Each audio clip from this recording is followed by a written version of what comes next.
नमस्कार दर्शक तथा श्रोताहरू, सफ्ट टकको नयाँ अङ्कमा यहाँहरूलाई स्वागत छ। आजको मेरो प्रस्तुतिको शीर्षक छ महत्त्वपूर्ण भ्रमण, झिनो मसिनो टिप्पणी। प्रधानमन्त्री शेरबहादुर देउवाको इन्डिया भ्रमण कति उपलब्धिपूर्ण रह्यो वा रहेन भन्ने सम्बन्धमा हाम्रा सञ्चार माध्यमहरू विश्लेषण गर्न व्यस्त छन्। यतिखेर सरकारी सञ्चार माध्यमहरूका स्पिन डक्टरहरूले भ्रमणलाई उपलब्धिपूर्ण, भव्य, भूतो न भविष्यति भन्ने नै भए। सरकारको पक्षमा बोलेर, लेखेर आम नागरिकमाझ विचार प्रवाह गर्नका लागि घोषित अघोषित रूपमा खटिएका व्यक्तित्वहरूले आफ्नो दायित्व निर्वाह गर्न कुनै कसर बाँकी नराख्नु, उनीहरूको जीविकोपार्जनजन्य बाध्यता पनि होला। बाँच्नको लागि यति गर्नु पर्यो। कहिलेकाहीँ यो अन्तरात्मा भन्ने चिजले पनि कति दुःख दिँदो हो। यो गुण र दोषका आधारमा विश्लेषण गर्न मन लाग्दो हो उहाँहरूलाई पनि, तर गर्ने के? यो अयोध्याका रामको नुन खाएपछि उनैको भजन निशर्त गाउनु पर्यो। त्यसै गरी रावणको नुन खाएको हो भने रावणकै भक्तिमा लीन हुनु पर्यो। यो गुण दोष छुट्याउने लेट हो, गर्नै परेन। त्यसो गर्दा टन्टै साफ हो। अन्तरात्मा की आवाज जाए भाड में, कसो त गण्यमान्य यो सरकारद्वारा सम्मानित बुद्धिजीवीज्यूहरू। यसै गरी प्रतिपक्षीय सञ्चार माध्यमहरूले देउबा एन्ड कम्पनीको उचित्व काट्न कुनै कसर बाँकी राख्ने छैनन् यस भ्रमणबारे। उनीहरूले भ्रमणलाई उपलब्धिविहीन भन्न थालिसकेकै अवस्था छ।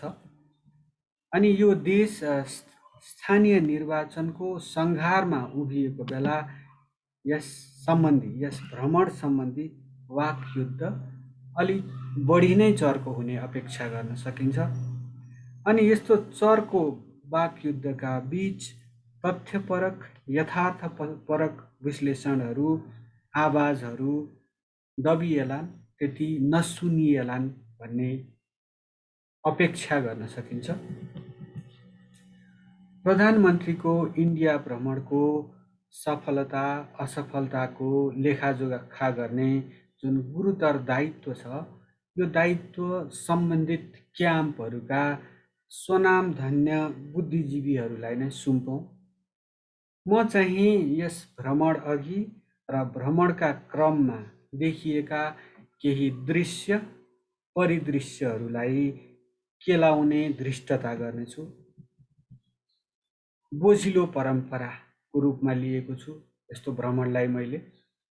प्रधानमन्त्री पदासीन भइसकेपछि अमुक व्यक्तिले इन्डिया भ्रमण गर्नु, राष्ट्रिय हितलाई नै दाउमा राखी उसका चासोहरू सम्बोधन गर्नु, यो निजको परम कर्तव्य भइसकेको जस्तो प्रतीत हुन थालेको छ हिजो आज। यो ज्यादै चिन्ताजनक पक्ष हो। वास्तवमा यो परम्पराकै रूपमा विकसित हुँदै जाँदो छ।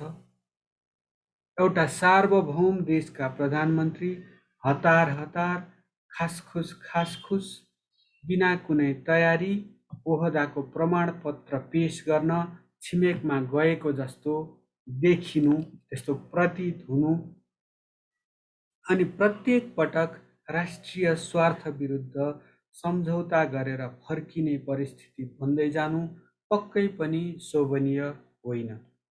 यस भ्रमणका बेला पनि हाम्रा कुनै एजेन्डाहरू थिएनन्, कुनै तयारी थिएन। जुन विषय उठाइन्छ त्यसमै सही धस्काउने तयारी थियो भन्ने स्पष्ट भइसकेको छ। त्यसै पनि इन्डियासँगको असमान सम्बन्धहरूको बोझ नेपालले नै खेप्नु परिरहेको परिप्रेक्ष्यमा यस्ता ढर्रा, यस्ता ढकोसलाहरूलाई निरन्तरता दिनुपर्दा आम नागरिकका तहमा दिल्लीप्रतिको सद्भावमा अझ कमी आउने हो कि कोशी गण्डक सम्झौताको बोझ हाँसी खुसी बोकेकै छौँ हामीहरूले, महाकाली सन्धिको बोझ पनि खपेकै छौँ, खेपेकै छौँ। अनि जति नेपालको पक्षमा भएको भनिए पनि 1950को शान्ति तथा मैत्री सन्धिले पनि हामीलाई कक्रक्क पारेकै छ। सैन्य सम्बन्धमा मानार्थ जनरलको घाँडो बोकेर हिँड्नु परेको अवस्था छँदैछ अनि खुला सीमाको घाउ चहर्याएको चहर्याइ छ। कतिसम्म भने दिल्लीबाट भ्रमणको निम्तो आउन विलम्ब भए, ढिला भएमा सरकार नै धेरै दिन टिक्दैन कि क्या हो भन्नेसम्मको आकलन गर्न थालिएको छ अचेल। यो ढर्रा, यो ढकोसलाहरूबाट मुक्त हुँदै रणनीतिक स्वायत्तता खोज्दै जाने हो कि अझ असमान सम्बन्धको बोझ बोक्दै जाने हो। अर्को शीर्षक छ भव्य स्वागत क्वेसन मार्क, यो प्रश्न चिन्ह राखेको छु मैले यसमा। भव्य स्वागत भनिएको छ, सरकारी सञ्चार माध्यमहरूले भव्य स्वागत भयो भनेका छन्। प्रधानमन्त्री नेतृत्वको जम्बो टोलीको स्वागतार्थ रक्षा राज्य मन्त्री अजय भट्ट खटाइएका रहेछन्। अब यसलाई भव्य स्वागत भन्ने कि ठिकै स्वागत भन्ने हो कि कस्तो स्वागत भन्ने हो? प्रोटोकल मिलाइयो कि मिलाइएन? कि कोट अनकोट विशेष साथीलाई यतिको स्वागतले नै पुग्ने हो? हुन त बाँकी स्वागत भारतीय जनता पार्टीको मुख्यालयमा गरियो होला। प्रधानमन्त्री एन्ड कम्पनीको प्रधानमन्त्री जानुभएको थियो। हाम्रोमा त उताबाट अतिथि आउँदा स्वागत गर्न गण्यमान्यहरूको लामै लाम लाग्छ विमानस्थलमा। हामीले पनि केही सिक्ने हो कि यस्तो एउटा राज्य मन्त्री स्तरको अथवा परराष्ट्र मन्त्री स्तरको पदाधिकारीलाई उताको उच्च पदाधिकारीको स्वागत गर्न विमानस्थलमा पठाउने गरे कसो होला? हामीले के बिर्सिनु हुँदैन भने यो जुन प्रधानमन्त्रीलाई गरिएको स्वागत छ त्यो व्यक्तिलक्षित भन्दा पनि नेपालप्रति दर्शाइएको सम्मान वा सम्मानको अभाव हो। यसरी बुझ्नुपर्छ। यो व्यक्तिलक्षित होइन, यो देशलक्षित स्वागत हो। अनि जन्ती बिर्साउने टोली स्मरणीय छ। चीनका विदेश मन्त्री वाङ यीको भ्रमण सकिँदा नसकिँदै प्रधानमन्त्री नेतृत्वको एउटा विशाल प्रतिनिधि मण्डल दिल्ली हानियो, के न बित्न लाग्यो भन्ने जसो गरी। यस अघिका भ्रमणहरूमा पनि जन्ती बिर्साउने टोली प्रधानमन्त्रीको साथ लाग्ने गरेका उदाहरणहरू प्रशस्तै छन्। बिहे भोज खान जान लागिएको पक्कै थिएन, एउटा नियमित भ्रमण थियो। त्यसैले यति ठुलो टोली आवश्यक थिएन कि प्रश्न उठ्छ। उक्त भ्रमणका क्रममा केही खट्किने दृश्यहरू देखिए। एउटा देशको प्रधानमन्त्री छिमेकी देशको दल विशेषको कार्यालयमा पदार्पण गर्नु कति उपयुक्त थियो? यति बोल्ने बित्तिकै अमुक प्रधानमन्त्रीले पनि अमुक देशको भ्रमणका बेला यस्तै गरिएला, यस्तै गरेका थिए भनिनेछ। Well, two wrongs do not make a right. गलतलाई गलत नै भनौँ।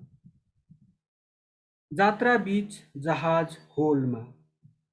हुन त यो सुखद पक्ष पक्कै होइन, तर नेपालका परम्परागत जात्राहरूलाई व्यङ्ग्यार्थमा अव्यवस्था भाँड भैलोको चरम नमुनाको रूपमा लिइने गरेको छ।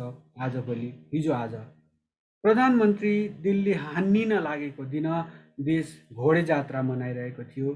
त्यही बेला नेपालको वायु सेवाको क्षेत्रमा अस्तव्यस्तताको अव्यवस्थाको चरम नमुना देखियो। एउटा एयरलाइन्सको विमानलाई प्रधानमन्त्री उड्दै हुनुहुन्छ, पर्खनुस् भन्दै 1.5 घन्टासम्म आकाशमै होल्ड गरियो। यसरी अवतरण समयमा ढिलाइ हुँदा यात्रुहरूलाई कति शास्ति भयो होला। आकाशको फन्को लगाइरहँदा मेडिकल इमर्जेन्सी परेको भए के हुन्थ्यो? चालक दललाई कति तनाव भयो होला? यस्तै तनावका कारण कुनै अप्रिय घटना हुन गएको भए को जिम्मेवार हुन्थ्यो? नोट टेकर नदारद। नेपालका प्रधानमन्त्री देउबासँग वार्ता गर्दा भारतीय समकक्षी नरेन्द्र मोदीसँग नोट टेकर पनि साथै थिइन्। तर हाम्रा एक्लै हुनुहुन्थ्यो। केही पाना र सायद कलम पनि साथमा लिएर प्रधानमन्त्री आज्ञाकारी विद्यार्थी जस्ता बस्नुभएको यस्तो दृश्य देखिन्थ्यो। मेरो दोष दृष्टि पूर्वाग्रह नठानियोस् यस घटनालाई। यस जसरी मैले प्रस्तुत गरेको छु त्यसमा मेरो पूर्वाग्रह छैन, दोष दृष्टि छैन होला भन्छु। त्यत्रो जम्बो टोलीमा नोट टेकर कोही पनि हुनुहुँदो रहेनछ। नोट टेकर नै नभएको भए पनि भ्रमण दलको भ्रमण टोलीको कुनै सदस्यलाई काममा लगाउन सकिन्थ्यो होला त राष्ट्रिय हितको लागि। आफूलाई राष्ट्रसेवक भनी चिनाउने नेपालको भृत्यतन्त्रका कारिन्दाहरू ठाउँको ठाउँ आफ्नो ज्ञान, विज्ञता, कौशल प्रदर्शन गर्न आतुर देखिन्छन्। द्विपक्षीय बहुपक्षीय वार्ताहरूमा नोट टेकर पनि सँगै हुनुपर्छ भन्ने बुद्धि तिनका विराट मस्तिष्कमा आएनछ। बडो आश्चर्यको कुरा छ। यहाँ प्रधानमन्त्रीको अपमान गरेको नठानियोस्। उहाँ मेरो पनि प्रधानमन्त्री हो, उहाँ तपाईँको पनि प्रधानमन्त्री हो, उहाँ यो समस्त देशको प्रधानमन्त्री हो। सायद उमेरजन्य अशक्तताका कारण उहाँ बेला बेलामा समस्यामा पर्नुहुन्छ। कहिले जुत्ताको तुना फुस्किन्छ, बाँध्न गाह्रो पर्छ। उपस्थित सबैले यो पश्चिम नेपालतिर भनिने शब्द, मेलाको अर्थमा भनिने शब्द राम हेरेर बसेको देखिन्छ। यस्तो दयनीय अवस्था आउनु दिनु हुँदैन। किनभने भने उहाँसँग यो देशको, नेपाल र नेपालीको प्रतिष्ठा गाँसिएको छ। एउटा सहयोगी उहाँको साथै लगाइदिए के फरक पर्छ, विशेष गरी यस्ता उच्च स्तरीय भ्रमणहरूमा।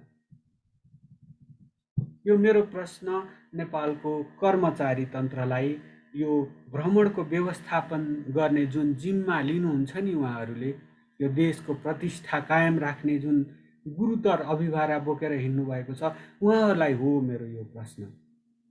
अनि उत्तरी छिमेकीको चासो, बिझेको पक्षधरता। विदेश मन्त्री वाङ चाहिँ अफगानिस्तान, चिनिया विदेश मन्त्री वाङ यी चाहिँ अफगानिस्तान, पाकिस्तान, भारत हुँदै नेपाल आएका थिए।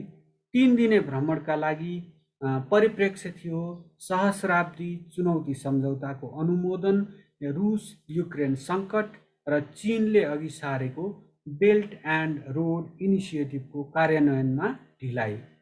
वाङलाई नेपालको राजनीतिक नेतृत्वले उनको पदीय कूटनीतिक मर्यादाको पालन गर्दै आतिथेय प्रदान गर्यो गरेन। उक्त महत्त्वपूर्ण भ्रमणलाई राष्ट्रिय हितको सम्पोषण गर्नमा सरकार सफल भयो वा भएन, सरकारले तिब्बती शरणार्थी लगायतका सरोकारहरू कम्तीमा पनि उठायो वा उठाएन। यसै गरी चीनका कतिपय चासोहरूप्रति संवेदनशील भएको भान पार्न सफल भयो कि भएन, त्यसको निर्मम समीक्षा हुनुपर्छ।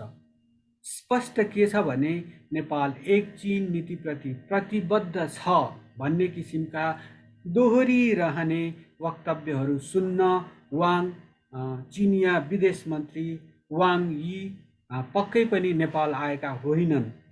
नेपाल जुन बाटोमा अघि बढिरहेको छ त्यसले तिब्बत लगायतका उसका घाउहरू उकल्झिने पो हुन् कि भन्ने चिन्ता बोकेर उनी नेपाल आएका रहेछन् भने आश्चर्य नमान्दा हुन्छ। हामीले के पनि बिर्सनु हुँदैन भने रुस युक्रेन सङ्कट गहिरिँदै जाँदा अनि नेपालको यस सङ्कट सम्बन्धमा कोट अनकोट जरा हटके टाइपको पक्षधरता संयुक्त राष्ट्रसङ्घमा प्रकट हुँदा यी भ्रमणहरू भएका छन्। हुन त सङ्घौ शक्ति कलौ युगे, अर्थात् कलियुगमा सङ्गठनमै बल हुन्छ भनिएको छ। तर इन्डिया र चीन जस्ता शक्तिशाली राष्ट्रहरू समेत तटस्थ बसेको यस मामिलामा नेपालको पक्षधरता सम्बन्धित पक्षलाई बिझेको नहोला भन्न सकिने अवस्था छैन। प्रधानमन्त्री देउबाको भ्रमण भइरहँदा दिल्ली अन्य महत्त्वपूर्ण अतिथिहरूको स्वागतमा समेत व्यस्त थियो। रुसका विदेश मन्त्री सेर्गेई लाभ्रोभ दिल्ली भ्रमणमै थिए। चिनिया विदेश मन्त्री वाङ यी भ्रमण भर्खरै सम्पन्न गरेर नेपाल आएका थिए अनि आफ्नो देश फर्केका थिए। त्यस्तो अवस्था थियो। त्यसै गरी मलाई लाग्छ अस्ट्रेलियाको एउटा उच्चस्तरीय अनि अस्ट्रेलियाको र युनाइटेड किङडम इङ्ल्यान्डको पनि एउटा उच्च स्तरीय टोली भ्रमणमा को क्रममै थियो दिल्लीमा। संयुक्त राज्य अमेरिकाको नेतृत्वमा रहेको उत्तर एट्लान्टिक सन्धि सङ्गठन र उक्त गुटसँग सम्बद्ध कतिपय राष्ट्रहरू रुस विरुद्धको आर्थिक नाकाबन्दीमा एक ढिक्का भएको बेला भारतसँग रुबलमा खनिज तेलको कारोबार गर्नको लागि सेर्गेई लाभ्रोभ रुसी विदेश मन्त्री दिल्ली आएका थिए। तेलको मागको एउटा सानो अंश मात्र भारतले रुसबाट पूर्ति गर्छ। तर तेलभन्दा पनि यो रक्षा परनिर्भरता बढी छ भारतको रुसप्रति। अहिले पनि भारतको S-300 मिसाइल सिस्टम जुन प्रतिरक्षा प्रणाली S-300 मिसाइल सिस्टम लगायतका प्रतिरक्षा प्रणाली समग्र प्रतिरक्षा प्रणालीमा मूलतः रुसमै बनेका हार्डवेयरहरूमा निर्भर छ भारत। यो यस्तो सङ्कटको अवस्थामा यो नाकाबन्दी चलिरहेको छ, अन्तर्राष्ट्रिय नाकाबन्दीको मारमा परेको छ रुस पनि। यस अवस्थामा यो सम्बन्ध भारतसँगको यो रक्षा परनिर्भरताको सम्बन्ध अनि यो खनिज तेलको कारोबार सम्बन्धी सम्बन्ध निरन्तर रहोस् भन्ने चाहना मस्कोको नहुने कुरै भएन। स्मरणीय के पनि छ भने रुसले भारतलाई एउटा सहुलियत दरमा तेल उपलब्ध गराइराखेको छ। मलाई लाग्छ यो 25% डिस्काउन्टमा तेल आपूर्ति गरिराखेको अवस्था छ। अब उपलब्धिको कुरा गरौँ। रुस युक्रेन प्रकरणमा नेपालको पक्षधरतासँगै काठमाडौँ दिल्लीको खास गरी वाइस लाइक ग्रिप भन्छन् अङ्ग्रेजीमा, अर्थात् कठोर पकडबाट मुक्त हुँदै रणनीतिक स्वायत्तता अर्थात् स्ट्रेटेजिक अटोनोमीको बाटोमा अघि बढ्न थालेको हो कि भन्ने एउटा झिनो आशंका थियो नेपालमा। त्यो आशंकाको विकास भइरहेको थियो। तर यस भ्रमणले त्यस आशंकालाई गलत साबित गरिदिएको छ। यो दिल्लीसँगको नेपालको मानमर्दन हुने अत्यास लाग्दो अनि असमान कोट अनकोट विशेष सम्बन्धकै निरन्तरता हो। यस भ्रमणबाट हात लागेको यति नै हो। यसलाई के भन्ने हो हाम्रा स्पिन डक्टरहरूले निर्णय गरून्। यस मेरो अभिव्यक्तिसँगै आजको सफ्ट टक यही नै अन्त्य गर्ने अनुमति चाहन्छु। लाइक गर्नुहोला, मन पर्यो भने अभियसली सब्सक्राइब गर्नुहोला अनि प्रतिक्रिया दिन नभुल्नुहोला। तपाईहरूको यो सुझाव, यो लाइक, यो प्रतिक्रियाले हामीहरूलाई यो नागरिक पत्रकारितामा लागिरहेकाहरूलाई एउटा ऊर्जा दिनेछ। यति भन्दै नमस्कार, धन्यवाद।